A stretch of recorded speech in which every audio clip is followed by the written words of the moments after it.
Hello, and welcome back to the Stereo Image. When we started this podcast, we wanted to talk to all kinds of people about music in their lives. Everyone we've talked to so far has had some kind of connection to the music industry, even if it's just in a tangential way. Today's guest is an amazingly smart and creative person, although he's not known for anything having to do with music. I talked with author Todd McCaffrey. He's a novelist who has continued the fantasy book series started by his mom, Anne McCaffrey, but he's also written a ton of other books on his own in the fantasy and science fiction genre. He's had a varied life, being a software engineer, a pilot, a novelist, and soon-to-be student over in Ireland. Music has played a big part in his life, but what makes him more interesting is everything else. So with that said, I hope you enjoy my talk with Todd McCaffrey. Welcome to the Stereo Image. On this episode, we have Todd McCaffrey, world-famous science fiction author, and man about town. So thanks for coming on. It's great to see you. And we want to talk a little bit about music in your life and everything else that's going on. So welcome. Thank you. Yeah, it's awesome to be here. I am in the midst of a move. So if you look at the background and you see something weird, pretend you didn't see it.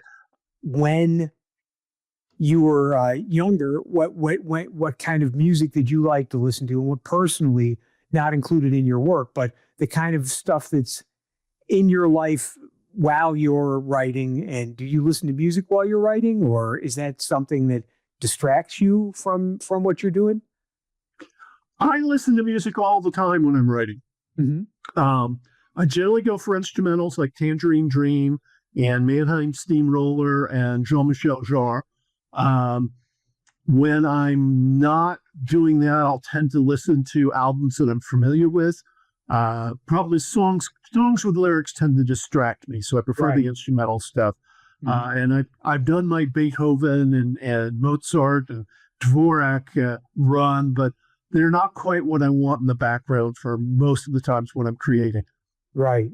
What about like Windham Hill type stuff, like new agey, kind of more music that's, I don't want to say background music, but, music that sort of concentrates on one tonal center for a long time to sort of put you in sort of a... No, not so much. Probably overthinking it on my part. People tell me Tangerine Dream is new agey. And there's a young man out there who was pushing his own CDs that we met a while back named Steve Joliffe, who did some pretty good stuff. Mm-hmm. My childhood began hating the Beatles. Oh, really? Well, when the Beatles first started coming out, I was like 9, no, earlier, 8. And we shared a house, and one of the teenage girl in the house was a Beatlephiliac. And so she was listening to it all the time. Okay. And there's about only 3 times you really can listen to She Loves You, Yeah, in repeat before you tend to go off with it. The first songs that I really started getting to were when I was 12. And was this before or after you moved to Ireland? No, I didn't move to Ireland until I was 14. No, when I was 12, it was Wild Thing. Oh, sure. And Incense Peppermints. Uh-huh. I keep on blowing on it. I Think We're Alone Now was that the Trogs? I think it was, yeah. Yeah. Which is earlier than that time, I think, but I discovered it. That's when you sort of glommed onto it. My mind blower was Tommy by The Who. Oh, okay. That was the album I fell in love with. Yeah. Really got me into music. Well, there's certainly a lot there to fall in love with, but especially when you're 12 and 13, it seems like that's when the stuff makes the biggest impression on you. And it's your taste for a long time. So so you were listening to that, and then you guys you moved over to Ireland. And we moved to Ireland when I was 14. Mm-hmm. That didn't particularly change my musical taste much because my brother stayed back in the States. Mm-hmm. And he continued. He listened to Crosby, Stills and Nash, and then Crosby, Stills, Nash and Young, Dave Mason, Alone Together, and he brought his record collection, or he brought his record collection with him. In 3 birthdays in a row, he gave me 50% ownership of his record collection, Wow. which means I own 150% of his record collection. Right. So we had, do you remember Blows Against the Empire by Jefferson Starship? Well, I remember seeing that album. I worked in record stores. There you go. That was a mind blower. Crosby, Stills and Nash did a double album, I think. Oh yeah, Four-Way Street, or is that the live album? It had the Sweet Judy Blue Eyes. Yeah. Oh, okay. That was. I think there's a studio album with that on it, but there's also the I think it was Crosby, Stills, Nash and Young was the Four-Way Street, which was and it got over in Emerson, Lake and Palmer. Oh yeah. Oh gosh, I tend to think visually, so I'm sitting there trying to fling the record album in my mind. Electric Light Orchestra. There's another one whose name I've lost. And then we got over into Lindisfarne, the English group, the Fog on the Tyne and all that. One of my favorite albums is Tiernan Oak, self-styled, with Sonny Condell, and I've forgotten the other lad's name. But it's beautiful, beautiful music. Mm-hmm. Now, what was it like over there for a youngster from America to go to Ireland in the 1970s? You have to look back on, it was 1970 when I got over there, and you have to look back on the political instance at that time. Yeah. Richard Nixon had just been elected president. Right. So I was asked, how could you allow him to be elected president? And I did have to point out that I was 14 and not allowed to vote. So it was an interesting time. Also, being a foreigner in another country is an eye opener always. Right. I found my own group, really of fellow foreigners, and we hung out together. Didn't do any of the Irish pub scene. It was not my thing. It was not cool. So I didn't really find any of that stuff at all, except for, as I say, Tiernan Oak. The album was called Kieran a Smile. I misquoted. Okay. But it was kind of an interesting time growing up there. Listened to a lot of music imported by brother, and fell in love with Who's Next by The Who. Right. It was one of those ones where I turn it up to, if I could turn it up to 15 on a scale of 10, I would have. Sure. So that was sort of where it was. I don't know anything about Ireland as far as what the music scene was like, but like, was there top 40 radio type stuff there, or was it just like BBC? What was there, rock and roll on the radio? There was the Top of the Pops, which was huge, and that's a BBC broadcast. But I was living near Dublin, so we got it. Okay, we got BBC Wales. Uh-huh. So Top of the Pops, Doctor Who, which is not musical, but it's still there. And Top of the Pops was really playing. I remember watching the original broadcast of Bohemian Rhapsody on Top of the Pops. Wow. And that totally blew me away. That was just utterly amazing.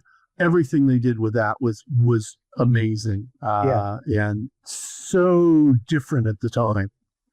Yeah.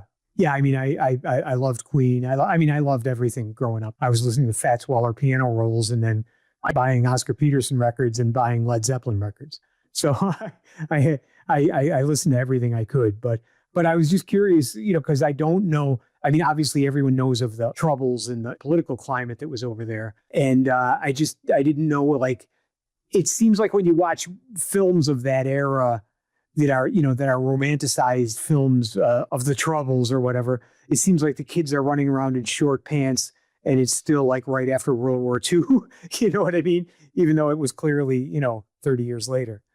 Well, I was in Dublin, in south of Dublin. And when you think about the troubles, you got to remember that what gets on the screen is what is considered news. Right. So it's the explosions, it's the bad things, it's whatever can catch people's eyes. It's not going to school and being bored or worried about exams or any of that stuff. There was one time when I was in college that somebody had blown up a drugstore, a chemist as they would call it in Ireland. And I drove by the same place the next day because it was on my way to school, and it was sort of like it was boarded up. No big deal. That's not to say that, people weren't shot and killed in the north, Right. But it's sort of like saying, gee, there was a wildfire in Wyoming, and how does it Right. affect us in Nevada? It's like, no, Yeah. we're Yeah. nowhere near it. I get it. So it's there, it's in the background, and but it wasn't a direct impact on me.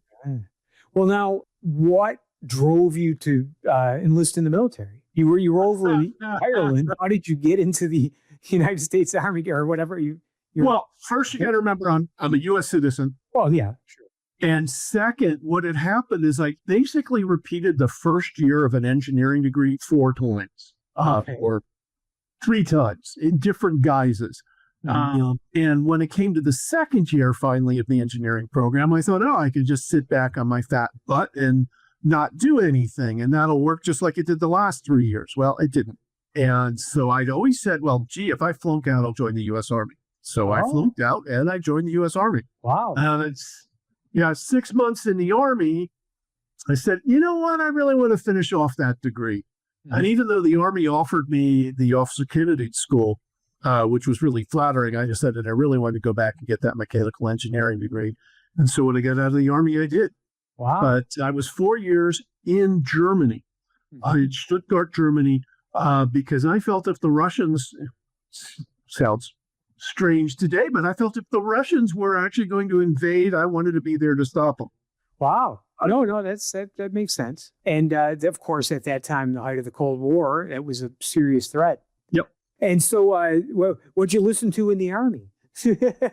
Oh God, I was through everything. We did Foreigner, of course. We did 10cc. Boy, and I mean, it's not a quiz. I just was like in general, but you were listening. So did you have any kind of exposure to other than pop and rock music growing up or in your life, like classical music or jazz or Broadway or any of that kind of stuff? Not so much jazz, but I had a fairly good grounding in classical. Fell in love with Beethoven. Felt Mozart was a bit flippy, but he was fun. Loved Ravel's Bolero. And totally later on fell in love with Hosts and Planets, which I still listen to a lot because it's so beautiful. Yeah. But jazz was never quite my thing. Well, I did listen to Weather Report, if you're familiar with them. Oh, sure. Right. Yeah. I love that album. But didn't really go overboard. Well, but were you exposed to classical music in school? Was that part of your education over there? Or in America, even up into the mid 70s, most schools still had music appreciation and things like that. Or did they have that in Dublin? Yeah. In my school, they had music appreciation. That's how I listened to Bolero, right? Among other things. Of course, every time you do something in school, there's that whole thing associated with that school. I have to learn this rather than, wow, I really like this music. So it tends to color things, but some things get through. Well, that's the other question I had for you was after you left the military, did you come right back to the U.S. or did you go back to Dublin? I went back to Dublin. I finished off that degree. I'm sorry. Yeah, and then I came out in '85 to L.A. I was hoping to get into spacecraft, spaceflight propulsion and things like that. Didn't quite work out. I got seduced by the dark side of the force, which is software and programming. Oh, but what about this? What about this flying business? I did not know that you had a pilot's license. Oh yeah, I am. So my life has been influenced by flying. I knew what I was going to do all the way up to the time I was 12 in 7th grade. I was going to go join the Air Force, become a jet fighter guy, get enough hours to go join NASA, and become captain of the next available starship. And at age 12, I was told you need glasses. And back in those days, you had to have 20/20 eyesight to get in the Air Force as a fighter job. But when it came back to the States, some of the people that I was working with owned a small airplane on a percentage basis, share basis. And that encouraged me. We were right at Santa Monica Airport, which is now closed. We were in the front of it. So I started taking flying lessons and learned to fly, and subsequently flew cross country solo twice. Wow. Yeah, it was fun. How old were you then? Early Oh 20s? gosh, that would have been, I think the last time was 92. So that would be 33 years ago. So that makes it math Oh, no, 36. no. Yeah, okay. But I meant when you first started flying, when you learned to fly. I started Right? flying about, I want to say 87, Oh, but okay. I All right. don't quote me on it. It's sort Oh, of I won't. in there in the late 80s. Mm-hmm. Wow. And it was fun. I haven't been flying in a while now because one, you need an airplane. You need an airplane. Yeah, yeah. Yeah. So So you went from working in that industry in the software and engineering, and where were you working in LA? I mean, was it like a big company? I worked at a startup company which was growing hand over foot. I was employee number 65 for a company called Locust Corporation, Locust Computing Corporation, correction. Oh, okay. They got bought out by an outfit called Platinum Technology, and Platinum Technology got bought out by Computer Associates, at which point I didn't want to stick around and went off to be one of the co-founders of Siemens Corporation. But we were working on back-end stuff at a time when everybody was investing in .com stuff. Mhm. So we didn't get the money, and that left us in a position where we were trying to figure out how to survive. And that opened the door for me to go full-time writing, which is what I did. Well, yeah, and I want to talk about that a little bit because, well, a lot. I mean, obviously, you know, your mother's world famous. What brought you to that? I mean, had you been writing your whole life, or had you just been, you know, is it something in 1992 you just said, hey, you know what? I think I'm going to take a stab at this, or I have ideas, or how did all that work? I started writing when I was a little kid, Mm-hmm. and I actually earned my first typewriter when I want to say 13, by teaching myself to touch type so I could write stories.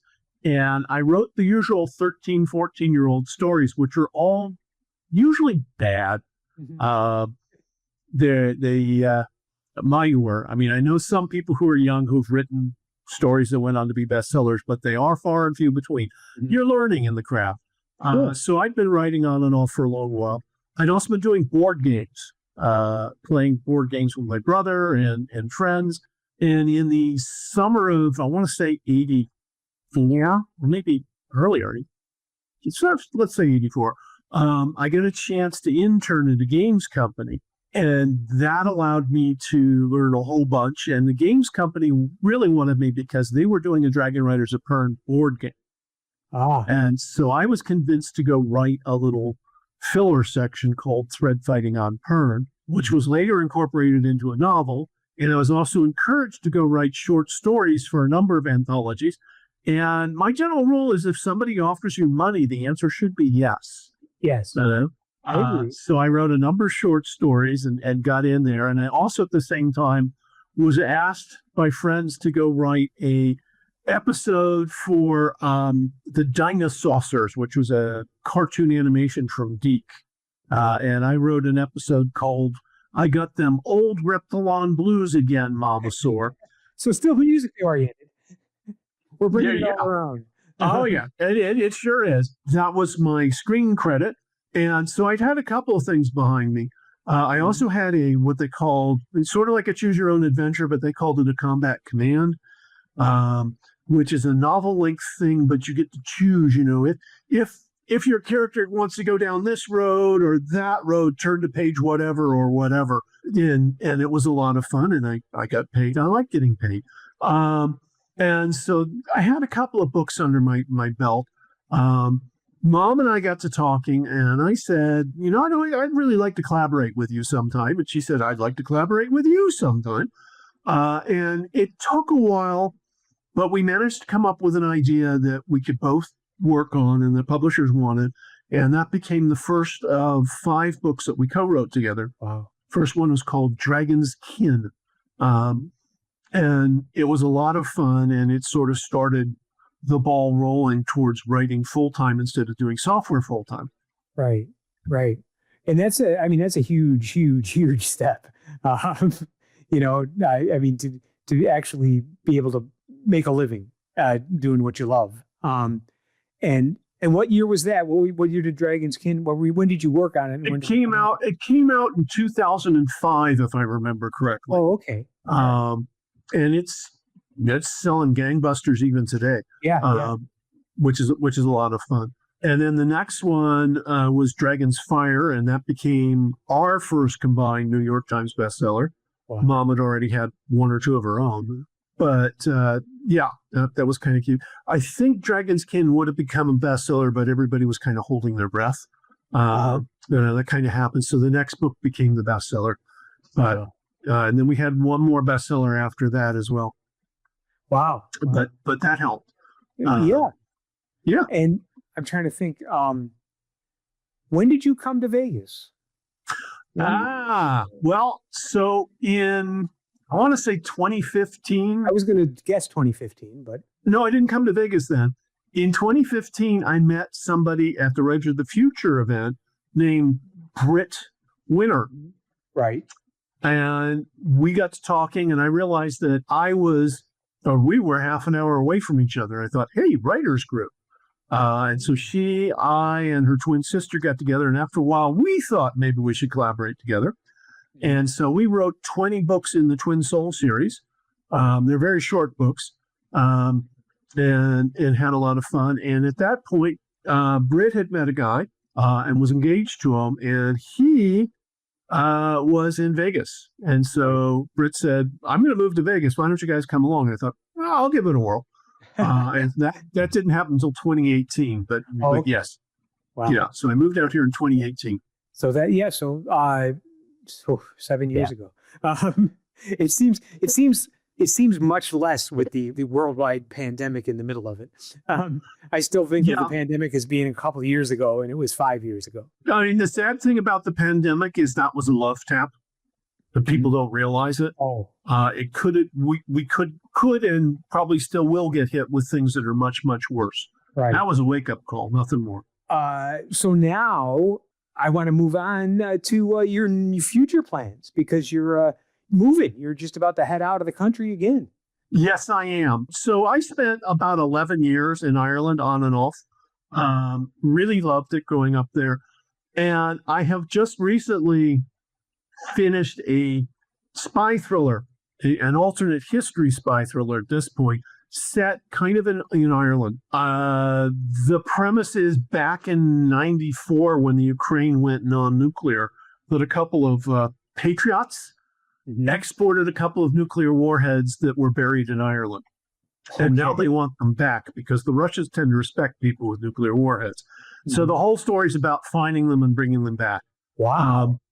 Yep. And along the way, I needed to get a background for a character, and I wanted her to be one of these super hackers, which mostly don't exist, to be fair.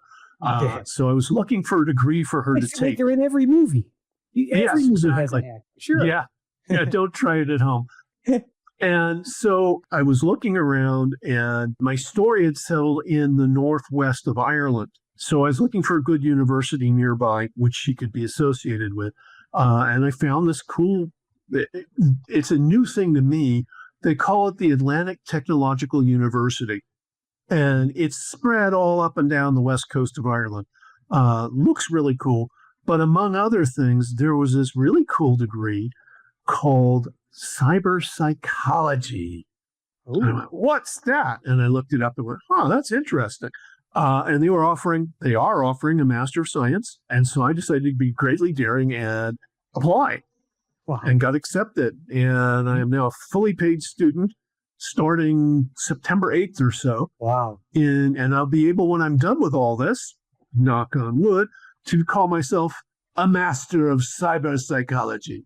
Excellent. And I'll be able to talk to your cell phone and say, tell me, where does it hurt? Yes. Yeah. Well, how are you feeling? Yeah, exactly. Well, this all came about because you were looking for a real life hacker. This came because I was inventing a backstory for a hacker in my book. Okay. That makes sense. So you just came across this, found it. I came across this course and said, she can be studying for that. Sure. And I wanted her to be pretty smart, so she's going for a master's. She'd already finished her undergraduate work in the same degree. And she was working with what people call AI, which is really large language models. I wrote a book about AI back in, I want to say 2000, I finished it in 2012 called LA, the first AI. So I've been looking at AI on and off for a long while. But in this case, I wanted to give her a background, and I also used part of what's happening in this book is the CIA, in conjunction with the Irish government, have decided to build one of these large language models, AIs, using Irish records as a background to see what they could learn. And they called this project ECNE, ECNE, which is also the Irish goddess of wisdom, but it's also an acronym, which I won't go into. But they did that. And along the way, good old ECNE discovered some discrepancies. Found somebody who was a farmer who died, a couple of days, and a guy who had just run up a shipment, a container to him from Galway port a couple of days later, and it sort of flagged it as suspicious. And that's the beginning of the track to find out that, there's a couple of nuclear warheads buried in a farm in Ireland. Right. So it becomes a lot of fun. Yeah, anyway. It sounds great. And so you're in the midst of creating this novel now. Novel's out. It's called The Rocket City Boys. Oh, it is. It's under a pseudonym. So TC Storm. Okay. TC Storm? You can get it on Amazon today. Okay. Well, I will. All righty. But I'm going to learn to read, and it's going to be good. But so the novel's done. So you're going to get this advanced degree in cyber. What is it? Cyber psychology. Tell me, where does it hurt? I almost said cyber psychosis, but I knew that wasn't close. Yeah. But all because you were right. You wrote this book, and now you're going to spend. How long is this program? It's a year-long program. Oh, that's not bad. And we'll see what happens after that. I never really gave up on programming. I just was looking at other things, and I've got 78 books out now. Right. Yeah. Well, I got to get up to 100 at least. Yeah. Oh, yeah. I agree. Since you're one of the people I know that knows more about AI than I do, which is, well, actually, that's everyone I know. But is it going to kill us?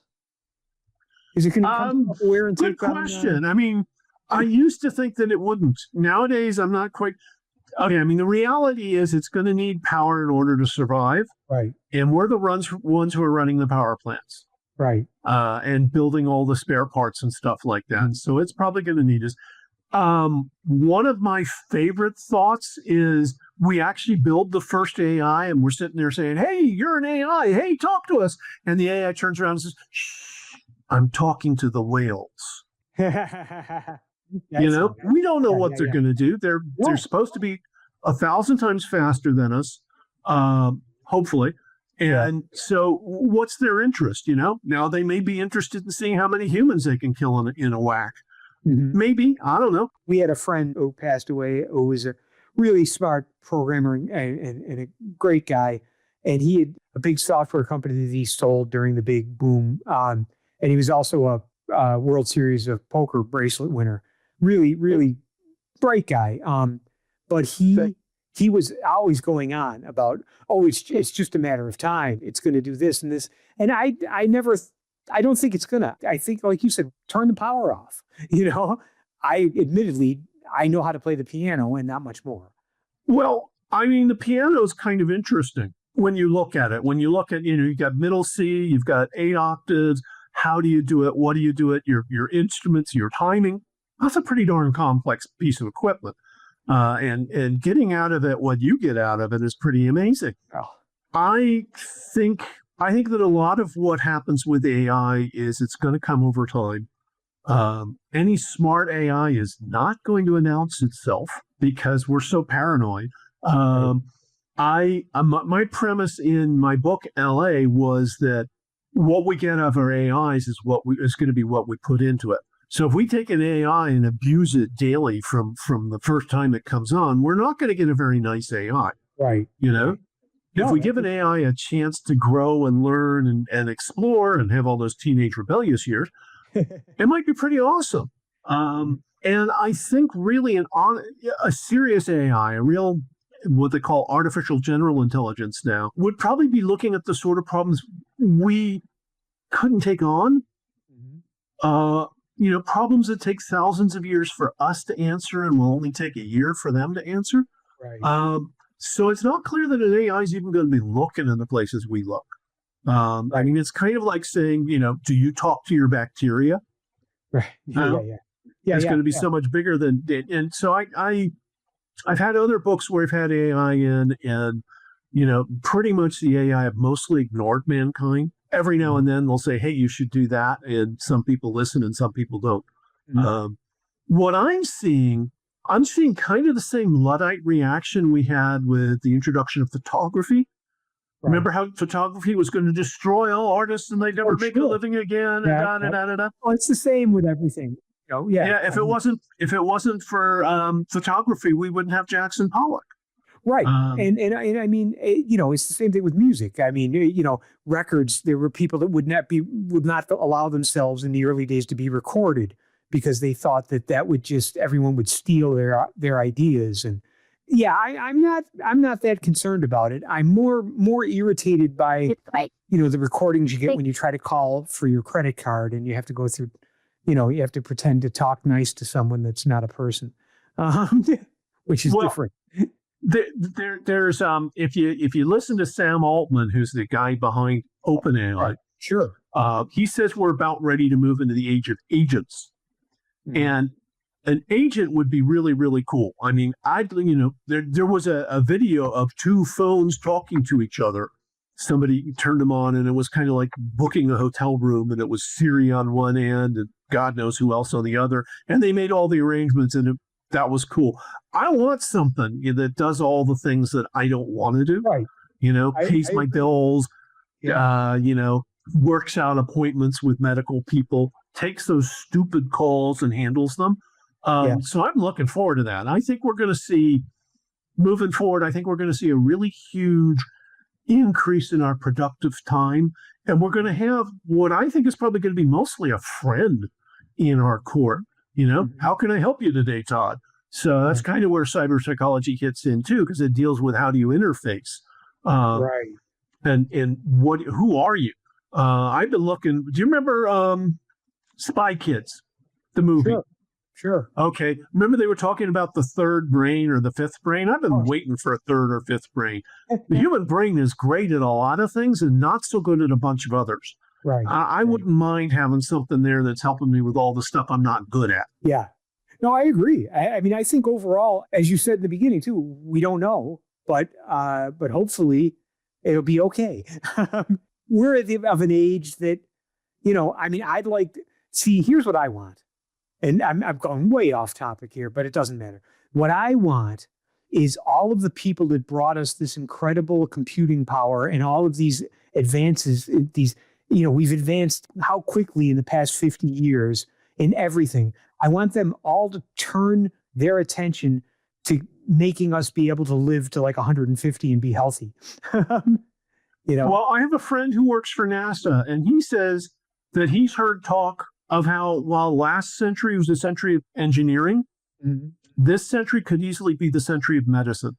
Yeah, I mean, if you think about that, in 1903, we first flew. Right. And, in 1969, we flew to the moon. Right. So if you look at medicine, we're just about getting cures for things like sickle cell anemia. What is it going to look like in another 50 years? Probably closer than that, because with AI, one of the things that AI may really want to do is improve our lifespans. Right. Because I've noticed, and maybe you've noticed too, that the older you get, the more you have a different perspective. I mean, things that used to scare the heck out of me don't anymore because I've done them and survived them. Right. Oh, I agree. I mean, I'm a couple years younger than you. My overall angst level is so much lower. I mean, the certain things that are going on in the world today, they can make you nervous. But at the same time, I often say to Jen, who runs this whole podcast, I just want to play the piano and make records and do what I do. I'm not going to concern myself with with solving the world's problems. I'm happy with what I do, and I think that it makes some people happy. You know what I mean? If somebody listens to one of my records and enjoys it, then everything I've done has been worth it. There's no, I don't have any grand schemes to solve world hunger or anything. I mean, if I knew how to, I would, just to be nice. But yeah, I agree. I mean, as you get older, things look a lot different, and it's not just, miserable old man, get off my lawn stuff either. It's, you get more comfortable with a lot of circumstances and things that happen. And you say, that's what they like, whatever, Yep. It seems that mankind cycles to an 80-year cycle of being stupid. Uh-huh. And we're back again. But we got out of it the last time, and look what we did afterwards. Yeah. I'm not quite sure why the species has this little kink in it. Hopefully we'll figure that one out. But I mean, looking at you've been playing piano for how long now? Yeah. Officially 59 years. Wow. So what would it be like, 10 years from now, 20 years from now?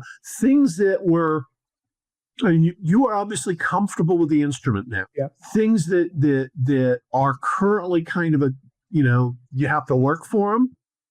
Another 10 years, you probably won't hit, there won't be an issue. So what sort of music can you compose with all that extra time, knowledge, and experience? Right. Well, I mean, yeah. And the other thing is, I mean, from another way to look at it too is as a musician myself, I'm a better musician than I was a year ago. And, and if as long as I can, physically, I mean, luckily I'm very, very lucky that my hands, I don't have any real problems. I mean, mentally I'm probably gone, but I hope that 10 years from now, I'm playing a lot better than I am now. You know what I mean? And barring any kind of, catastrophe, some kind of stroke or something, there's no I mean, UB Blake was playing till 100, and playing well, So I'm looking forward to seeing you play at 150. Well, that's what I need to make it to 150 to break even. But I think that, the Horowitz played well into his 80s. And, there's plenty of, as I say, I'd like to make it while I can still eat solid food. I did these jazz cruises, these festivals where there were many people in their 80s and late 70s and 80s playing as well as they did in their 30s, better because you had that life experience. I mean, I don't play a ballad the same way I played a ballad when I was 25. Yeah. I play the same song completely different now, differently. So I think there's a lot in that. In how we're aging and what we learn from it. Mm-hmm. Yeah, so I agree. It's great. There's no limit to your intellectual curiosity, and the fact that you would, decide to go to school and get another degree, it gives me hope. I could finally become that doctor I want to be. You should. I mean, you can get a doctorate in music. Why not, man? Oh, sure. And then we'll have people asking you, okay, so what do I do with this minor chord? Exactly. Doctor, please help me. I can write prescriptions. Yeah. A dear friend of mine, one of my best friends, Tom O'Donohue, he went to law school. He was 68. He had owned a computer company and was very successful for years. And at 68, he just enrolled in law school and he's a practicing attorney now. He's 73 or 74. Well, I think that some of us, I guess, maybe not all, but I think that education and learning is a really cool thing. Mm-hmm. And that we can always learn something new and, why not stretch your boundaries? Right. Well, I mean, and, a great example of that, at least close to me personally, is Penn. Penn didn't start playing bass till he was 45. Wow. And during the pandemic, he decided he was going to learn Spanish, and he's your age. And he just, he said, it's really hard, but I'm doing it. I think about music all the time. And I think about, so I think that's what separates people that get old. I know kids that I went to high school with that seem like old people to me now. And they're my age. I got the grandkids and you're 62 years old. You know what I mean? You could have another 25, 30 years in you. Why are you, I'm just 2 years away from retirement. It's like, geez, do something. Enjoy life. But yeah, so many of those who retire die shortly afterwards. yeah, It's kind of like that was the only thing they knew how to do. right, right. Uh, Well, I hope I'm playing when I'm 95 or whatever. 100. yeah. Well, But I like to say that anybody under 200 is a baby. well, sure, yeah. You finished this new book that's out. Are you working on something now? I am, although I'm tapering back because I'm packing and stuff. Right. I have a very nice, fun little series out called Cody's War. And I'm working on book 8. I think it's going to go for 9. And it's just taken a while to sort of get the mind back in the mood. But, I'm halfway through the book, and I'm sure I'm going to finish it soon enough and get on to the 9th book in the series. The fun part about this book, and usually with every book, I'm trying to top myself. So this book has more stuff in it than the book before it, bigger concepts and all that stuff. So it's pretty hard. But it's still fun. And then after that, I will look for other worlds to conquer. Well, I have now this is really like idiotic. You went to a grammar school and the kid's asking you a question. This is the level of a question that I'm going to ask, but I'm going to ask it anyways, because I think I already know the answer.